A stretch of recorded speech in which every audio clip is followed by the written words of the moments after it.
Good evening, Dumelang. It's another Friday, and Inspirational Fridays is here to have a conversation with you. So tonight, as I said on my poster, we are talking about mental health. We are sharing a journey, Mr Lehlohonolo Mazindo. I'm not sure about the pronunciation of the surname, but I believe he will forgive me. So he's going to share with us his own personal story together with an experience that he has from a professional point of view. So as you know that I am Mahukulu Tsokapetsi, and I'm a founder of an organization called Single Moms with Purpose. And I have been talking to fathers since June until now about their own journey, because I believe that as the society, we need to know their side of the story. We have many platforms that talks to women, that talks about women. And what I believe we miss is the fact that we live in societies where men are alive, breathing, and some of us are married to them, and obviously we are born from their seed. So I decided as single moms with purpose, as ladies that are single and raising their children by themselves, we need to include men in our platform because we are raising boys. I have 2 sons. Therefore, I cannot be focusing on women only or on myself only. I need to include men in my life, in my space, and even in ministry.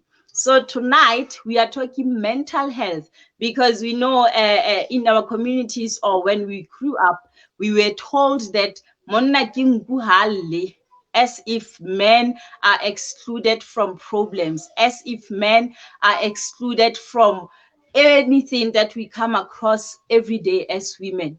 And the other thing is that we forget men are the heads of the family. And if we are really honest, a head, it's carrying a lot of things. It's eyes, it's ears, it's a nose, it's the mouth, it's the head, meaning that our whole body is depending on the head to have all these things functioning. So if we are going to leave men behind when we are empowering ourselves or we are talking about societal issues, then we are deceiving ourselves. We will never have a solution. Now, I'm going to bring Ntate Lehlohonolo on the platform so that he can greet us and tell us about him and who he is, where he comes from, and a lot of things that we are going to talk about today. And as far as I know him, we can take the whole month talking about him because he has a lot to share with us. And I believe, and believe you me, you know, I met him through his wife. I met his wife, Pastor Pindile, through Pastor Linda. Pastor Linda was hosting a conference in 2020, an online conference. So I watched Pastor Linda's conference, My Womanhood, My Worth. Yes. So now after that, I connected with Pastor Pindile, and then I went to a conference in 2020 where she was a speaker. And then I went to a hike and pray where she was a speaker. And ever since I met her, I have seen God. I fully understand when someone says, I don't know how, but God made it possible. So tonight, I believe that Ntate Mazindo is going to help 1 or 2 people to be stuck, to get out of any situation that they thought it's impossible. I heard his story more home. SABC One, there was a channel called, a show called Kungomosa. Ane? I think it's Now and Never. Now and Never, yes. And then that's when I started understanding his story, because every one of us have a story to tell. And I was inspired by that. Ever since that day, I really, really understood how God worked through the story I knew from his wife, and now combining two stories. And until today, I'm still amazed. I know you have two beautiful daughters, and that's a miracle on its own, but not today. Today we are talking about you, and we are talking to you. Please greet us and tell us Rowena Omang. Thank you very much, Madam Speaker. I ask Mahukuluto for having me here. It's Thank you an so much. absolute honor and privilege for me to be in this platform. Thank you. Yeah, as usual, I'm going to talk about myself. Yes, yes, Hoping that someone would resonate with my story and find yeah, themselves in my story yes. and use the tools and strategies that I developed to get out of where I was in, to Mm, apply them into their own lives as well. So my name is yes. Lehlohonolo Mazindo. My middle name is Lucas. I don't use the name because I want people to be forced to call me Lehlohonolo. Yes, yes. Yeah, the name Lucas, I took it from my great grandfather. So Okay. he gave out a very, very strict instruction to his sons and grandchildren that I don't want the name Lucas to die in the family. Okay. So I don't know why he doesn't want it to die. I don't know what does Mm, it perpetuate, but it landed here on me. And when I had my son, I said, I'm not going to give my son the name Lucas. It ends nah, here nah. with me. What if it's the name that is carrying the mental health, the mental condition that I have been Yeah. in all these years? You Mm, mm, understand? mm. So I'm I Lehlohonolo understand. Lucas Mazindo, but most of the time you will see Lehlohonolo Mazindo. But in my books, I write all the three names because Okay. I used to have an uncle by the name of Lehlohonolo, but his Okay. middle name was Levi, and so Mm. I have to use Lucas to distinguish True. myself from him, even though he passed Yeah, away a yeah. couple of years ago. I was born and raised in Velkom. Okay. Yeah, my father and mother separated when I was very young, but sometimes I Okay. wish they separated when I was even younger because them being together in those early stages when I was a Okay. toddler, it affected most of what I've been experiencing in my life. Okay. Yeah. So that's when I learned, you know what? Believe it or not, take it from me, it's better to grow up without a father than to grow up with a father who will inflict trauma in your life because of what he does to your mother Yeah, yeah. I get violently. it. Yeah. So I'm a registered counselor by profession. Um, Okay. I've been I've been practicing professionally since 2006. I worked for Families South Africa, which is Wow. FAMSA. Now they call it Mm-hmm. Families South Africa, but back then they used to call it Family and Fancy. Marriage Society of South Africa. So Okay. I worked there as a counselor, trainer, and community developer. I think that's where I got my love for marriage counseling and family Mm. therapy, because Mm. that's what I do most of the time. 90% of what I do is marriage counseling. And Um, you're doing it just like you are this, a combination, a bomb. Like what you are doing, it's so remarkable. It's so uh, beautiful. It's so inspiring. Wow, I'm so grateful to hear this. And out of a man like me coming something that So beautiful. would Yeah. get people saying the words that you are saying, it's a miracle on its Mm, own. mm, Yeah, mm. so yes, I worked for FAMSA, and then I moved to Department of Social Development in Free State, Okay. Velcom office. I was the community development supervisor there for 10 years. And during Mm, that time, there was a time when I worked as tutor for psychology for UNISA. So I used Okay. to teach psychology for UNISA there as a Oh, tutor. nice. And then 2009 I started my private practice. I was doing it part-time.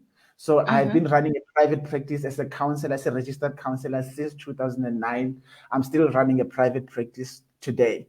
So, but Wow. professionally, I started 2006. So I'm 16 years in the profession. I, Wow. Wow. You've been here. I've been Sure. around quite a while. I've seen Yeah. the highs and lows. Yeah.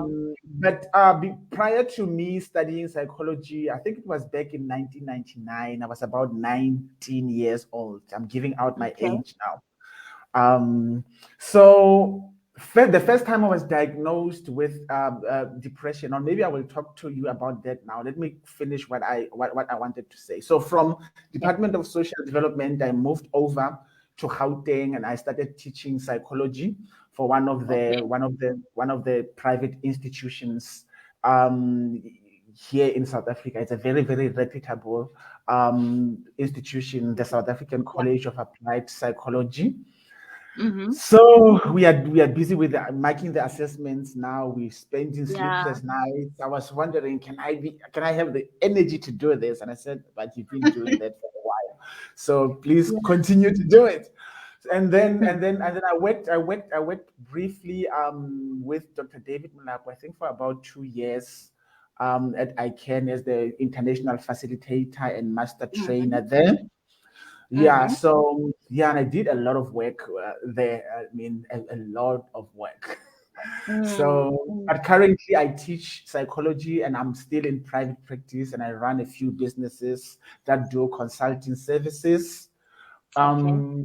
What else? Okay, yes, I did mention that I'm a registered counselor. I do marriage counseling and therapy a lot. I help people with mental health issues, especially Mm-hmm. depression and anxiety. Yeah. Why? Because I've been through that a lot. The first time I was diagnosed with depression was in 1999 when I was 19 years Mm. old. But it was Wow. diagnosed as acute depression, even though it was diagnosed as severe. It was severe depression. But because I was Okay. diagnosed by a general practitioner, he's not a Mm-hmm. psychiatrist or psychologist. Okay. It is Mm. not within his scope of practice to diagnose people I with get it.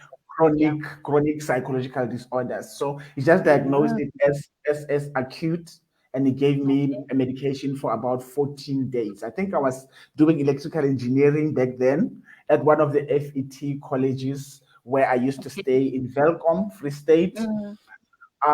But then I was so depressed that I had to drop out. But during the time when I was doing electrical engineering, I think we were in the workshop actually, doing practicals. So I Okay. was looking at my fellow students fixing appliances, and then I sat at the corner and I observed.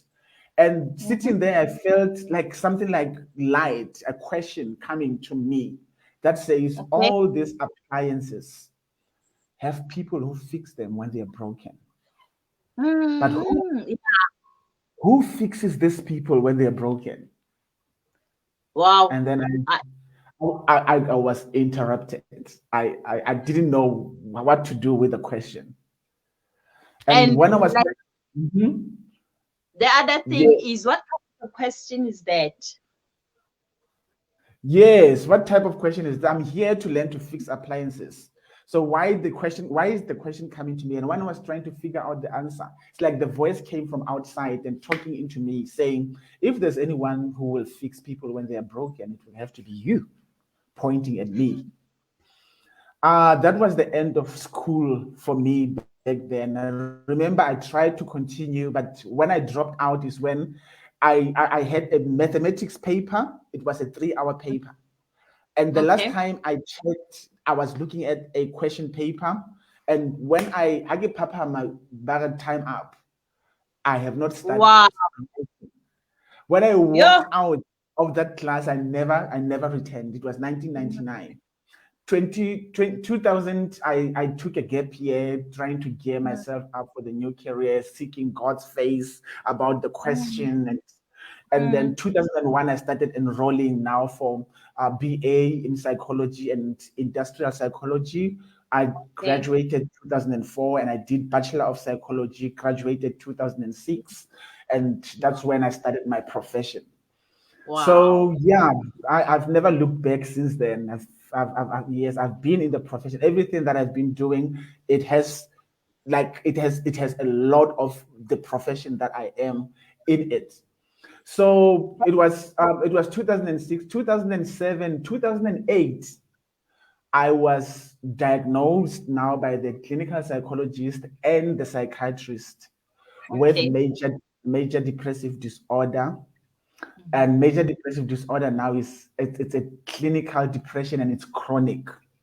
Okay. They gave me a 6 months treatment. I took the 6 months treatment, and after I was done, they took me out. I relapsed after about 3 months, hospitalized again. Then they took me out, gave me 6 months, relapsed. I kept on relapsing. I would be admitted about 5 to 7 times in a year That at a was psych- bad. yeah in a psychiatric hospital. Mm. And yeah, yes, it was very, very bad. And then it was 2008 when I was first diagnosed now with clinical major depressive disorder. I think I was 2 years in the profession. So Okay. now here is the professional counselor who is depressed, severely depressed, has Depressed. major depressive disorder. And Mm. then yeah, I think for it happened for a while until okay, I was married by then when I started being diagnosed. Like, Um, yeah. I'm 6 years in my second marriage now, but that marriage lasted for 7 years. And during that marriage, that's when I got admitted the most at Mm. in the psychiatric ward. And what really made me make a decision that you know what, I'm gonna have to get out of this and move forward is when the diagnosis was now major depressive disorder with psychotic symptoms, this time with psychotic symptoms. What And does my that mean with psychotic symptoms? it means I had lost my mind, I lost touch with reality, I couldn't make sense, I behaved abnormally. Oh, and no, no. and yes, to an extent that my psychiatrist and clinical psychologist, they had a meeting and decided to send me permanently in a psychiatric institution where I was going to be institutionalized forever because and now I had lost my mind. Mm-mm. And yeah, but somehow I don't know what happened, and I happened to recover a little bit, and they told me that we had decided to take you, but let's give it a try and see if you how you will do. And yeah, it was very, very painful for me to know that I had actually lost my mind and I behaved Ah, abnormally. I mean, my mm, fellow patients would tell me, "Hore, o no tlo dula monana fela o re, I wish o ka tla e ntshware monana, e fofelele nna hodimo, e but ntlwele, ke le tabana fatshe."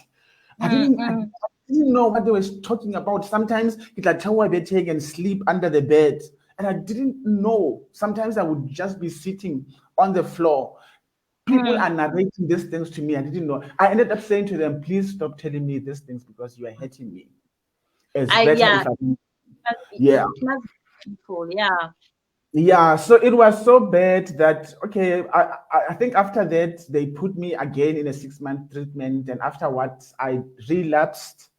That 2015, that's where I couldn't take life anymore. Like it was so painful. Depression is Painful. painful, and I and can and only imagine.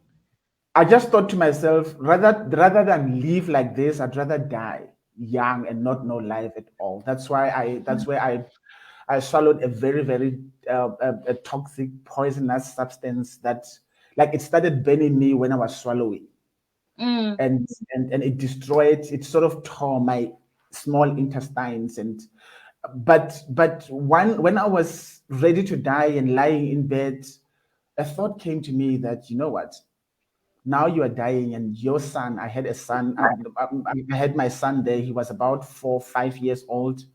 And Okay. then that voice said, your son, the only thing that he will remember about you is a man who died, surrendered to suicide, and left him to deal with the demons that he could have conquered.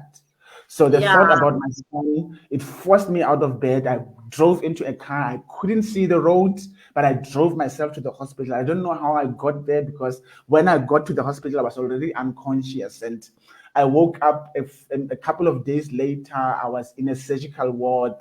Um, I couldn't eat for days, and I couldn't drink, because if I would eat, the food will spill in the body, because there were no, Okay. my my intestines could not contain the food. They just gave me Yeah. a pill to help my intestines heal, because they were torn. So there was no way food was going in there. And yeah, that's when I have a friend of mine. He called his pastor from Phil Jones Crown to come and see Mm, me. And the mm, pastor, when he came, he just sat by the bed, and then he said to me, you know, the Bible says Samson was conceived a Nazarite. He became mm. a Nazarite from the day he was born to the day that he died. Right. Yeah. And he said, I remember he just opened his fingers like this, and he said, a lot had happened in between in Mm, his life, mm. but he was born a Nazarite and he died a Nazarite. Right. Yeah. After he said that, someone, the other man who used to be my choir conductor, entered and took over the conversation. But that's all I needed to hear, that I'm Mm. going through this now, and a lot is going on here. But I was born a Nazarite, and I will die a Nazarite. The message that I Yes. got out of that pastor was, nothing about what I'm going through is going to Changes. change Ah. anything about the person that I was born to be. So Wow. I've been living by that. That when I'm going through the worst days of my life, the You worst days of remember my life, that I remember, yes, I'm in the worst days of my life, but that's not how part. I'm supposed to die. I was born a Nazarite. I'm not gonna die a loser. I'm going to die a Never. Nazarite. So Wow. I just thought to myself, I think that's one of the things that picked me up from the hospital bed. And from that day, I stood up and I never looked back. And I started now. I remember from the hospital, a certain presenter in a local radio station that it was called the Rock FM. I'm sure it's still there where I used to stay. The Mm. presenter said to me, "Can you please come?" Because there was a case where a man killed a woman, and he Okay. invited me to talk about anger in men from a Okay. psychological perspective. So Mm, I mm. went, I agreed. I was still very depressed, heavily depressed, and so sick. I couldn't even do my job. The psychiatrist had to book me off from work for 4 months, four Wow. full months, because Wow. I was totally incapacitated. But somehow I agreed when this presenter invited me, and he didn't even know that I was going through a lot. And then I spoke about the topic. And then after speaking about the topic, then the listeners called in. They said, we want this man to talk about these things every week. And now I found myself speaking on on the local radio station every week, incapacitated. The only thing that I could do, I don't know how I did it, was to address the listeners talking about psychological issues. And Yeah. then I think it was around June, September. I just said it's mating season, so I'm going to talk about relationship for the whole month, Okay. relationships and marriages. And that's when I Yes. started. When I wanted to go back to the general psychology, the listeners said, no, don't go back to Mm. general psychology. This is exactly where we want you. We want you to Yes. talk to us. We want you to talk to us about our marriages. Guess what was Yeah. happening? I was going through divorce. What? What? I, I was Yes. going through divorce, and every single day, not every single day, every Wednesday at 7:30, I spoke to the Yes. listeners of the Rock FM about marriages. How to And restore. then, yes, and then of course, you would overhear some people. I mean, the people know the voice, but they don't Yeah. know the face. And some would say, have you ever listened to the Rock FM? There is this guy, Lehlohonolo Mazindo. He's man, and that person said Yes. no. That hypocrite. As we speak, I will never listen to that boy, to that man, because he's a hypocrite. But yeah, now he's going through divorce. That cut like a knife, and I wanted to stop actually. But the more I wanted to stop, the more people said, like We people would sit in the cars until I was done speaking. But I mean, before I got the office, so I was going through hell, but I was empowering a lot of marriages. I remember even my ex-wife back then, he said, sis, you are trying to empower people, but you are going through divorce. And I said to then that said very badly with me.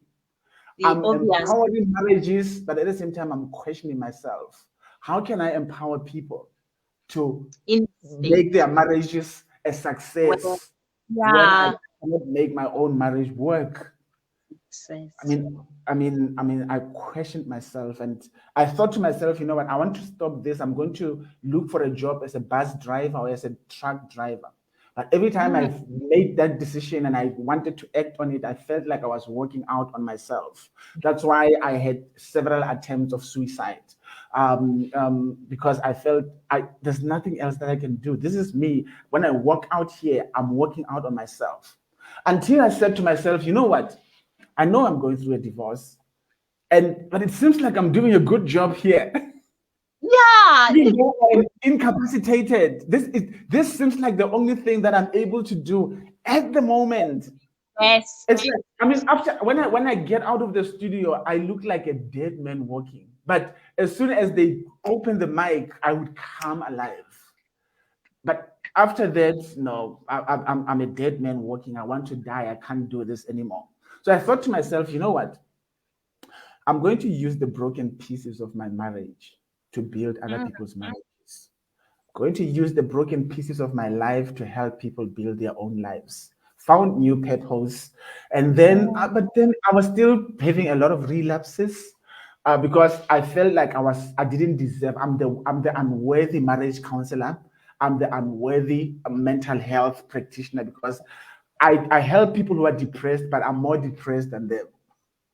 I was more depressed than the people that I was helping out of depression. Guess what? I would help them successfully. And to understand, I remember sitting in front of the mirror saying to myself, Lehlohonolo, I wish you had a counselor like you, because it seems like the people that you are helping, but when now you are how at all. You understand?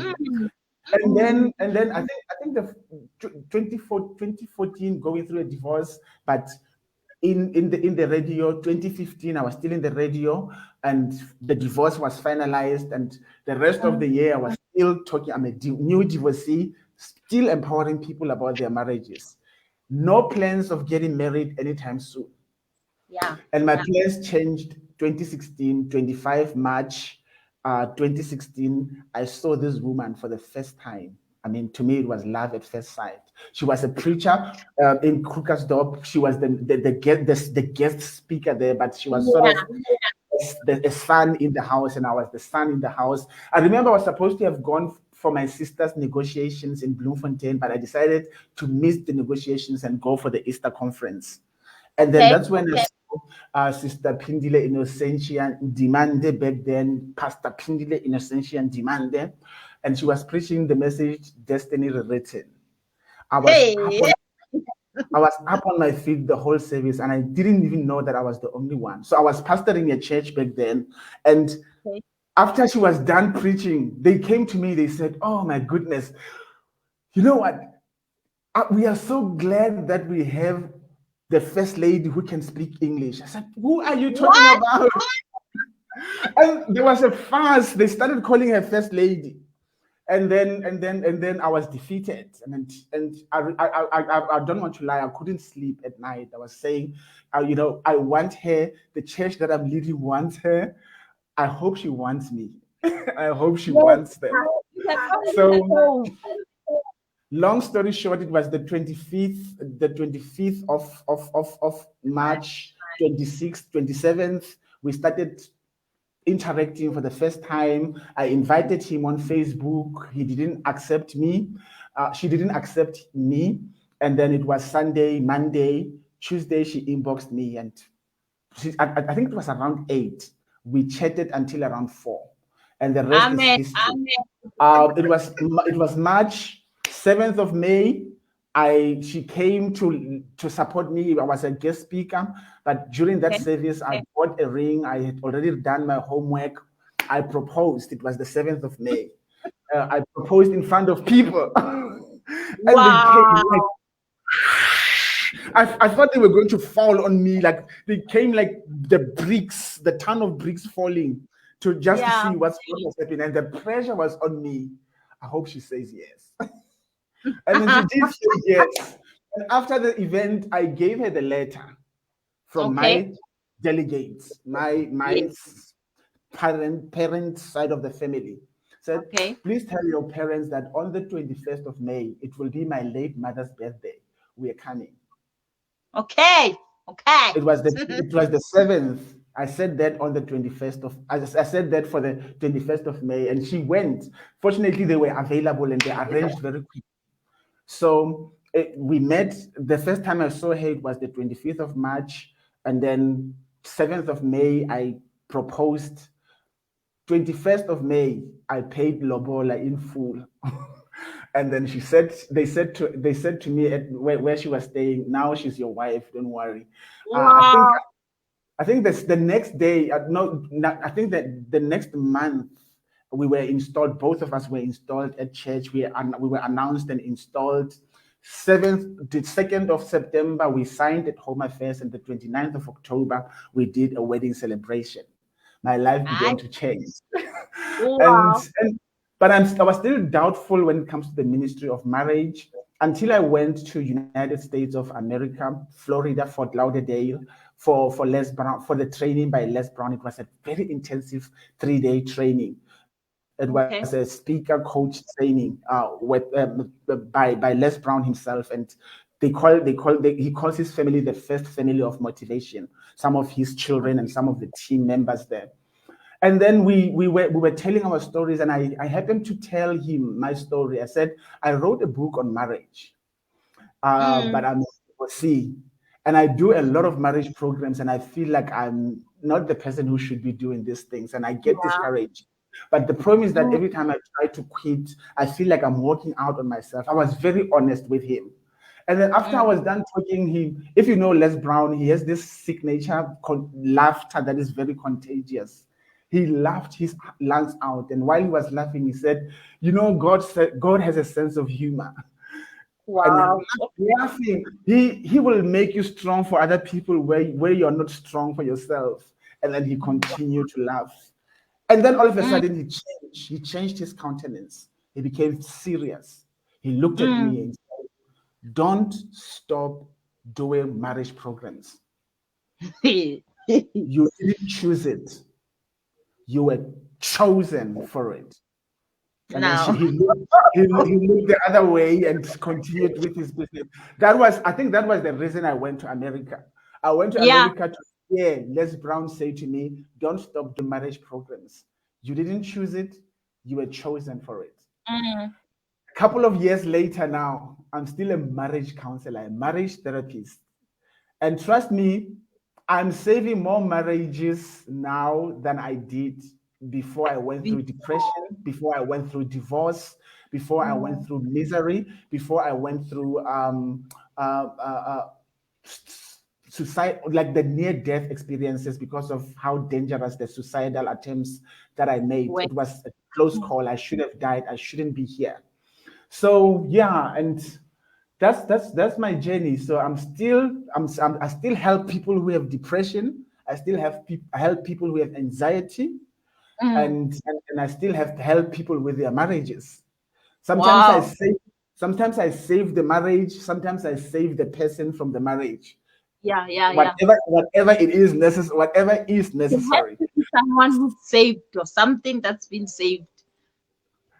Yeah, definitely. There has to be something that has been saved. If I don't save your marriage, I save you from the marriage. There are people Yeah, like that are tempted to save them from the marriage and say, "Yo, we need you more than we need this marriage."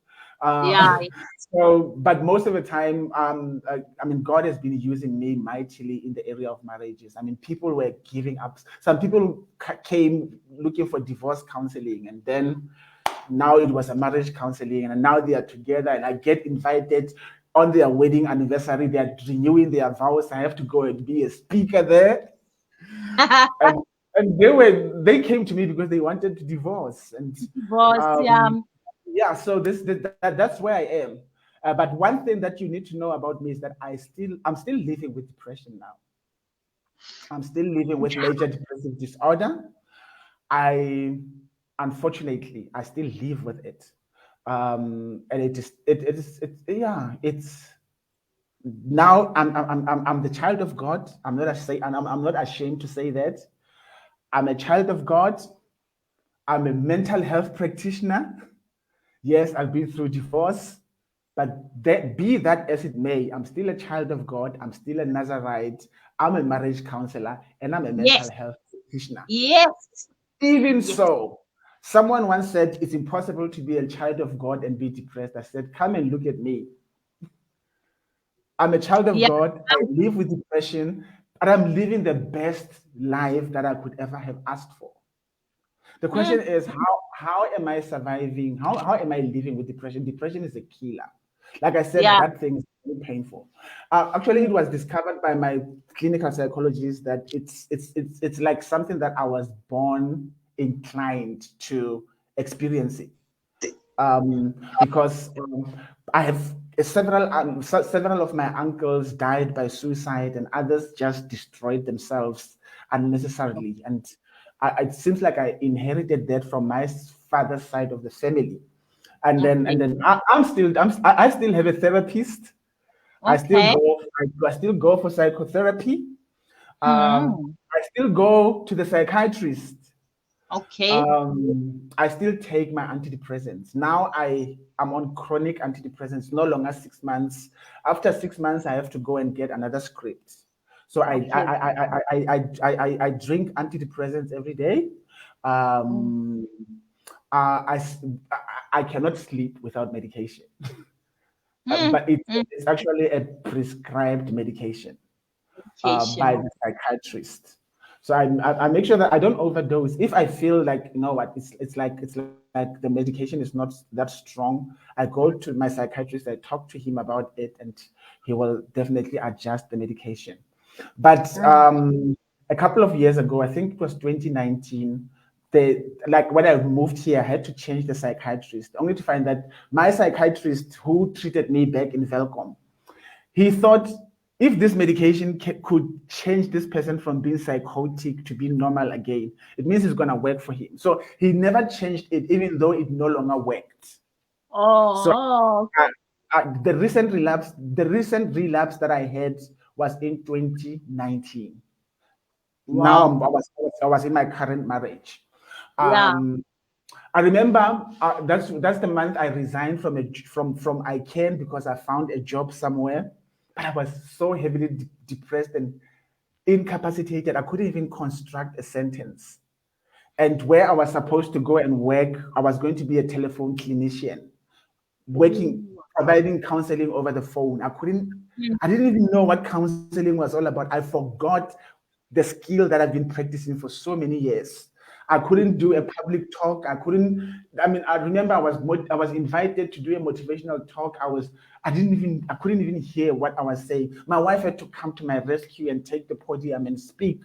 It was bad. good. I went for the training on that company, and that was the last time I went.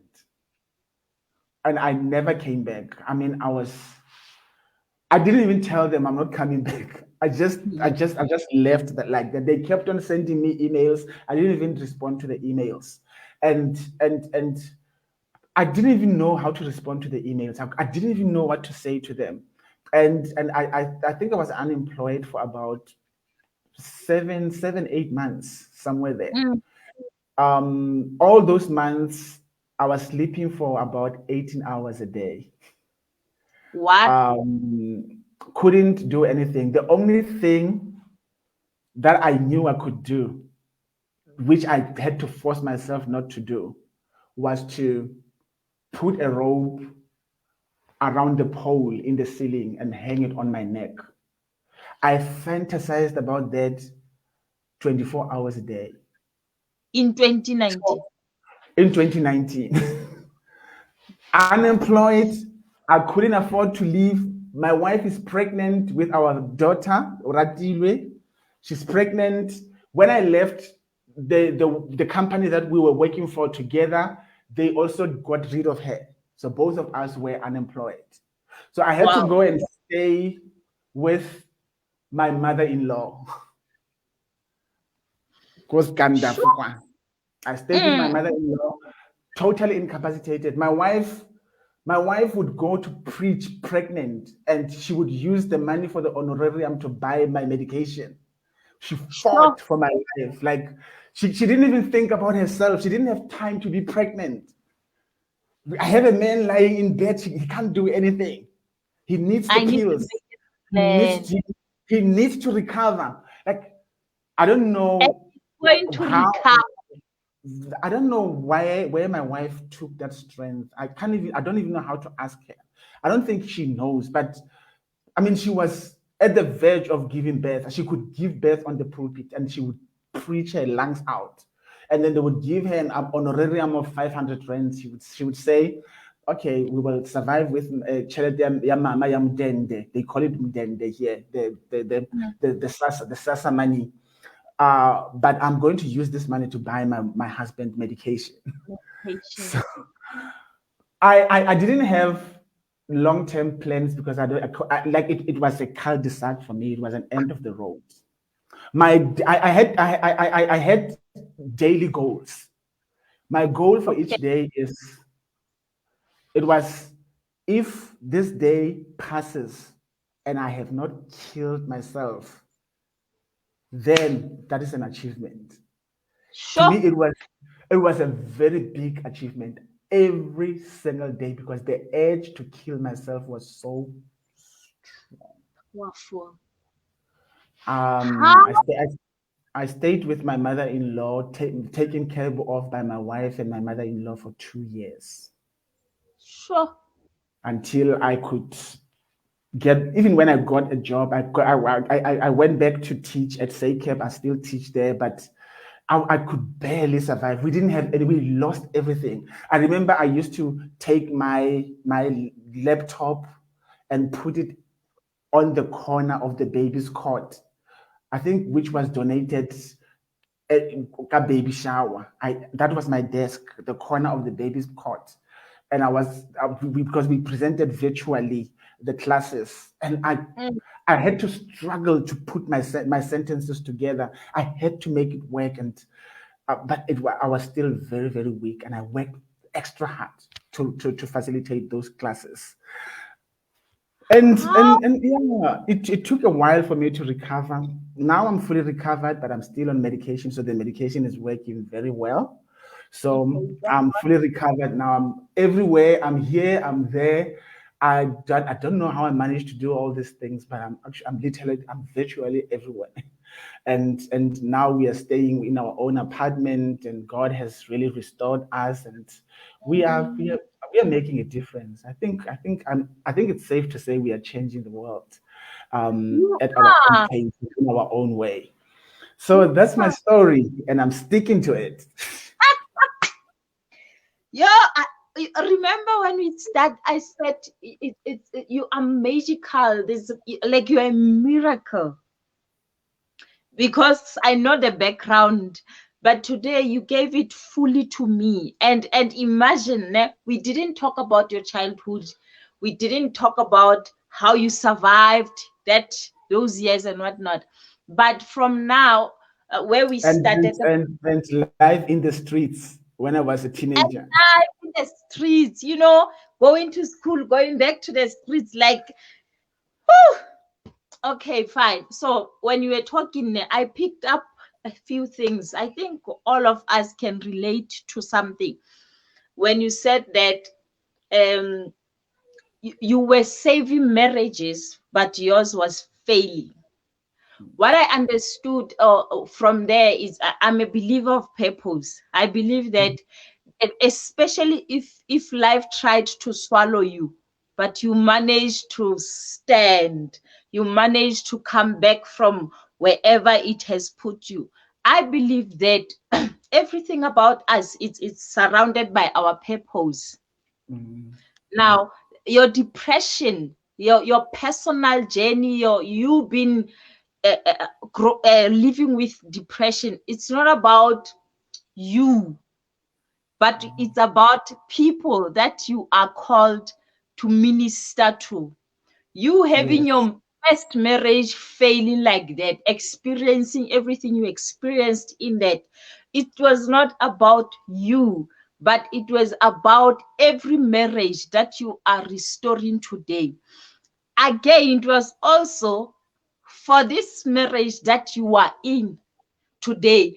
When I read somewhere in one of your posts, you said that every time the only thing you can remember about your father is him trying to abuse your mom, to belittle her with every chance that he got. And you told yourself, oh, you know what, I don't want this in my own marriage. And when your marriage started failing, your first, you worked so hard to make it work because you wanted to change what you saw when you were growing up. And you are here today, happily married with someone that fought for you when you couldn't fight for yourself. And I believe that at some point, it was so impossible for you to believe, oh, there's someone who believes in me. Like you say that 2019 you gave up. Actually, you were like, okay, whatever, every day when you wake up, I'm still here, whatever. But she saw today, and she made sure this man has to live until 2022, the 22nd of July. And you are here. When you say there's a lot of things that you said that you were talking to me. When you say that I wanted to quit, like, why am I busy talking about successful marriages or the possibility of that while I cannot save this one that I have? And I think during the week I was remembering something about my situation. Tomorrow we are supposed to be hosting. Remember when I texted you, I told you about an event I'm hosting tomorrow. Oh, yes, I remember. Yes, so we are not hosting tomorrow because of some problems. And you know what I did? I canceled. I said, this event is been cancelled due to some issues. Fine. And after that, I had a lot of people who were like, you cannot cancel. You cannot cancel that. We want it. Okay, fine. And I had to find a date and change other things that will help us have it this time around. And this event is about parenting. Parenting is one of the issues that are really, really not attended to. It's a challenge on its own. A lot of people, even us, including us, we are still bleeding from how that part of our lives, is still affecting us today. So when you were saying, you know what, I wanted to quit this radio ministry, marriages and whatnot, because I did not feel like I am worthy to be the mouthpiece, to be the channel that God is using. I believed when you say that, okay, this really, really confirms what God said when he said that tsa lefatshe le, hore everywhere in every department, they are better than, Lehlohonolo cannot come here and talk about marriages because la haile fail. But Mudimu does not need them. He needs you with your failed marriage to come and restore other people's marriages. The other thing I picked up is that purpose picks you, purpose chooses you, and everything about you, even your deepest, darkest days, they are connected to the purpose that you are here for. And I believe that we can all look deep, deep, deep down in our lives, in ourselves, to find which area of our lives that God has called us to do, to minister in.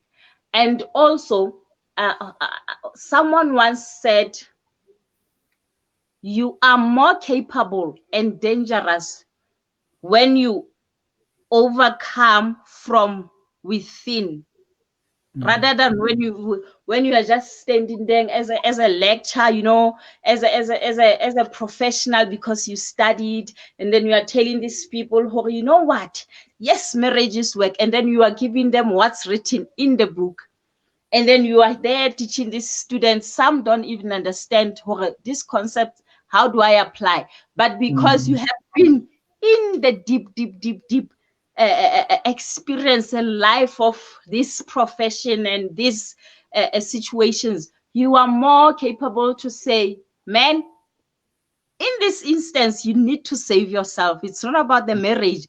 You need to find you and decide from that perspective, what are you doing? Okay, on this one, now it's about this marriage has to work. And I believe, that power and ability, even though you don't know how, because at some stages you say you were not even capacitated, you were out and down, but you managed to restore. And that's for me, it says a lot about purpose and God, his faithfulness, and the fact that he's a purposeful God. You are here today, still standing, and you are more sure about your purpose more than anything. And there's something that's interesting is, it's like every day or every time you have to go minister anywhere, anyhow, you tell even this condition to say, you know what, today we are going out, we are talking marriages, and you are going to behave. I am going to fully function and, give the best that God has put inside of me. And I think through your life and everything about you, I've learned, and I believe other people have also learned, we should not give up. If we can't, someone next to us, someone somewhere still has hope that we will make it out and make it out alive. True. Absolutely. Wow, that's powerful what you just said now. You remind me, I think it was God who led me to a scripture in the book of Ezekiel. Okay. Where he said to Ezekiel, the people that I'm sending you to are obstinate and they are stubborn.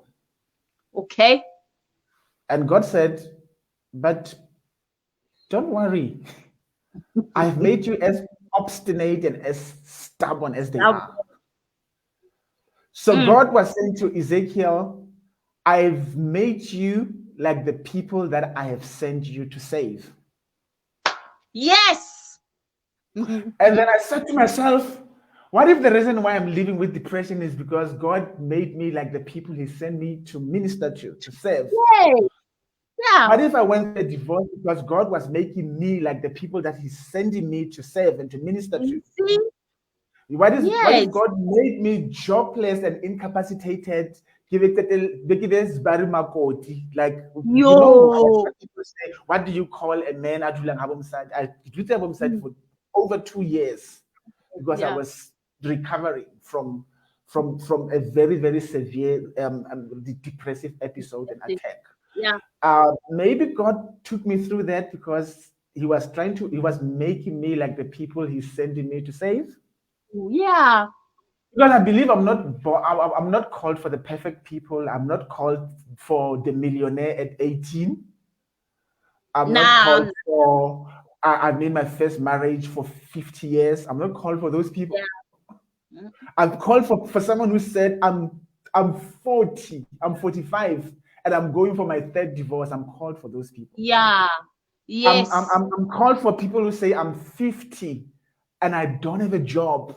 I don't think I'll ever make Yes. it. Even if I only have 10 years to work, I can't even accumulate money for pension. I'm called for people who say, I want to get a job, but I'm incapacitated. I don't know how to make it. I'm called for people who are saying, I don't want to live anymore. I want to die today because life has nothing to offer for me. I'm called Yeah. for people who say, I want to die, but I can't afford to die because I'm jobless. That's how I felt. Like, I can't even afford to die because if I die, there's no coffin. My wife is not working. I don't have policies. There's no coffin. There's no coffin for me. There's no grave for me. I can't afford to die. I'm called for people like that. I'm called for people who have been down and out several times. I'm called for a prisoner who spent 40 years in prison and coming back at 60, not knowing what to do with their lives. How do I begin to find a job at 60? How do I adjust and readjust? I'm called for the hopeless, the helpless, the dejected, the depressed, the downcast, the down out, the one who have given up altogether on their calling, on their lives, on anything good that can come from them. I'm called for that person who said, but then my best days are behind me. I cannot have a good days at this age. I'm 55 and I'm going through a divorce. I'm called for people like that. Yeah. No, I So hear you. if you don't fall in that category, don't worry. I'm not called for It's you. fine. It's fine. Someone is called for you, but it's not me. Sure. You know what? Are you still available next week? I'll have to check my diary. Unfortunately, I didn't even bring my diary here. But I'll have to check if I'm available because now the diary gets so full. I don't decide on anything before I look into the diary. Yeah. If you are free, please come back and now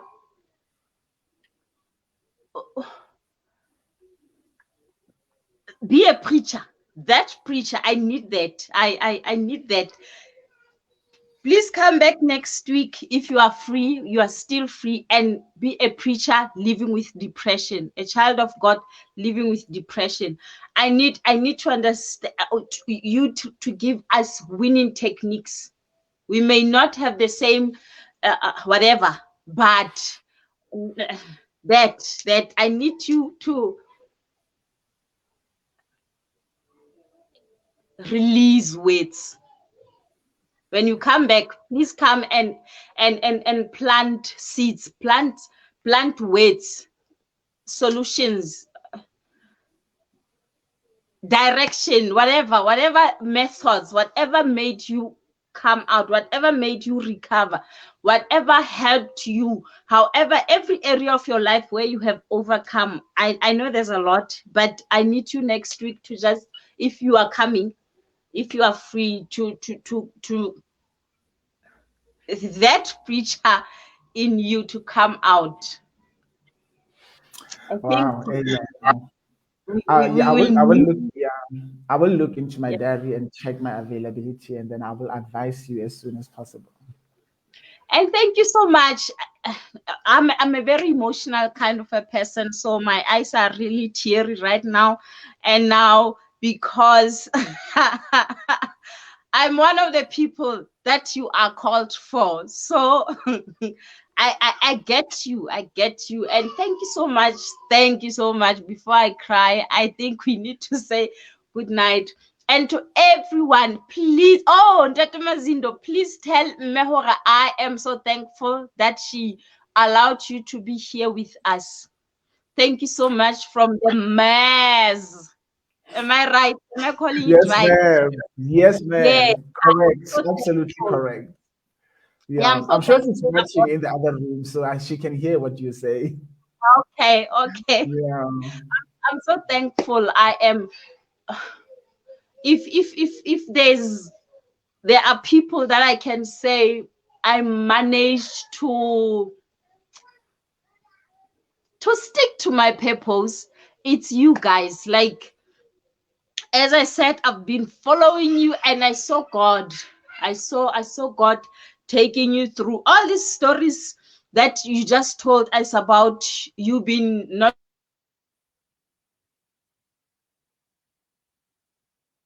so I've seen, I've heard, and today I met you face to face, and now I'm listening to you. Now I'm hearing it from your own perspective, how it made you feel, how it affected you, and all that. And I just have to say, God is great. Through it all, He remains the same. And definitely. as we are born more than conquerors, we will die. Nothing that happens in between can change who we are and what we are destined for.